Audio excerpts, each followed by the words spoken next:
નમસ્તે વિદ્યાર્થી મિત્રો, આજે આપણે શીખીશું ત્રિકોણમિતિના ઉપયોગો. ત્રિકોણમિતિના ઉપયોગો સમજવા માટે બે શબ્દો સમજવા બહુ જ જરૂરી છે. એક છે ઉચ્છેદ કોણ અને એક છે અવક્ષેદ કોણ. ઉચ્છેદ કોણ એટલે કે એવો ખૂણો કે કોઈ પણ પદાર્થ અથવા વસ્તુને જોવા માટે આપણે આપણા મસ્તકને ઊંચું કરવું પડે ત્યારે દ્રષ્ટિરેખા અને ક્ષિતિજ રેખા વચ્ચે બનતો ખૂણો. અવક્ષેદ કોણ એટલે કે એવો ખૂણો કે કોઈ પણ પદાર્થ અથવા વસ્તુને જોવા માટે આપણે આપણા મસ્તકને નીચું કરવું પડે.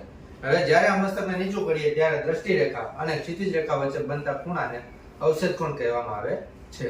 હવે ચાલો આપણે એને ડીપમાં સમજીએ. હવે માની લો કે આપણે અહીંયા એ બિંદુએ ઊભા છીએ. આપણે અહીંયા તે ચોક્કસ સમયે કોઈ પક્ષી અહીંયા બી બિંદુએ ઉડી રહ્યું છે. હવે પક્ષીને જોવા માટે આપણે આપણા મસ્તકને ઊંચું કરવું પડશે. ત્યારે આ જે રેખા છે ક્ષિતિજ રેખા અને આને કહેવામાં આવે છે દ્રષ્ટિ રેખા. આને કહેવામાં આવે છે ક્ષિતિજ રેખા.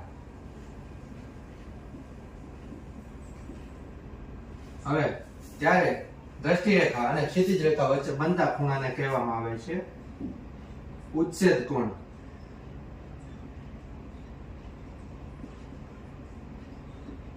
હવે તેવી જ રીતે માની લો કે અહીંયા પુલ ઉપર આપણે કોઈ ઊભા છીએ અને પુલ ઉપર નદીમાં કોઈ પણ હોડી અહીંયા છે સી બિંદુએ. હવે આપણે હોડીને જોવા માટે આપણે આપણા મસ્તકને નીચું કરવું પડે ત્યારે જે બનતી આને કહેવામાં આવે છે દ્રષ્ટિ રેખા.